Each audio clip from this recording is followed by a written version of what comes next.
BX1 +. L'édito Fabrice Grosfilet. Faut-il imposer une date limite aux négociations gouvernementales ? La sortie de Bart De Wever hier a au moins le mérite de lancer un débat qui n'est pas stupide. Le mois de mai sera une date symbolique, a lancé le tout-puissant président de la NVA. Et à ce moment-là, l'appel à de nouvelles élections sera peut-être inévitable, a-t-il dit. Et c'est vrai que pour l'homme ou la femme de bon sens, le citoyen ou la citoyenne lambda, un an de négociation, ça devrait être bien assez pour former un gouvernement. C'est qu'à vrai dire, ce n'est pas un an, mais même 18 mois de rue de la loi en pilotage automatique que nous atteindrons au mois de mai prochain, si on ne part pas de la date des élections, mais bien de la date de la chute du gouvernement de Charles Michel, c'était en décembre 2018. S'il n'y a toujours pas de perspective de former un gouvernement, vous deviendrez progressivement totalement incapable de faire quoi que ce soit. Cela me semble donc une date symbolique pour conclure que quelque chose est en vue ou alors il ne se produira probablement plus rien. C'est ce qu'explique Bart De Wever. On ne sait pas s'il se frotte ou pas les mains de constater que le gouvernement fédéral ne tourne plus rond.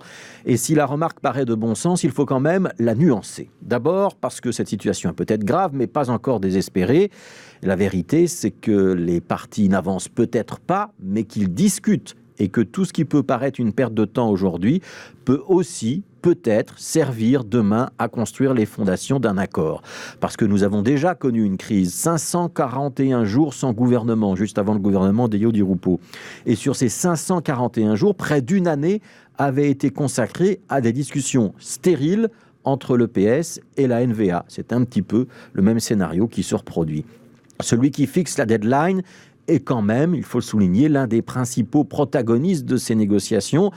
Et apparemment, il n'est pas le plus conciliant à la table des discussions. Et puis on n'oubliera pas qu'au mouvement réformateur, au CDNV, au Parti socialiste, au SPA, on a changé de président aussi ces derniers mois et qu'on va le faire dans quelques semaines encore à l'Open VLD. Autant de campagnes électorales internes qui ne permettent pas d'avancer sereinement. Alors on peut vouloir limiter les négociations dans le temps, on pourrait aussi exiger des partis politiques qu'ils soient en capacité de négocier dès le lendemain des élections plutôt que d'organiser des scrutins internes. Alors s'intéresser au délai des discussions, c'est bien. On préférerait tous avoir un gouvernement de plein exercice après quelques jours ou quelques semaines de négociations. Mais la vérité, c'est qu'avec un système à la proportionnelle et un débat politique de plus en plus polarisé entre le nord et le sud du pays, c'est devenu impossible.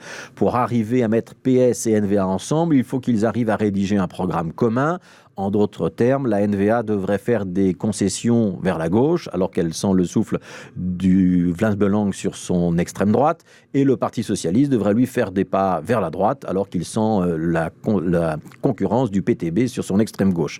C'est une difficulté majeure. Et puis il faut en ajouter une autre, c'est la difficulté à financer des politiques nouvelles, parce que le budget de l'État fédéral, ça a encore été confirmé par des chiffres cette semaine, est en déficit, et en déficit sévère. La première chose que le nouveau gouvernement fédéral devrait faire, c'est donc rétablir une politique budgétaire qui nous ramènerait vers l'équilibre. Pour cela, il n'y a pas 36 solutions, il faut couper dans les dépenses ou lever de nouveaux impôts. Ça n'enthousiasme, vous vous en doutez, évidemment personne. Que vous vouliez une pension minimale à 1 500 € ou moins de charges pour les entreprises, donc que vous soyez de gauche ou de droite, la difficulté budgétaire s'imposera à vous. En clair, le prochain gouvernement, s'il voit le jour, ce sera un gouvernement des mauvaises nouvelles. Alors on peut fixer une deadline en négociation. La vraie question n'est pas tellement celle-là, pas celle du délai, c'est plutôt celle de la motivation.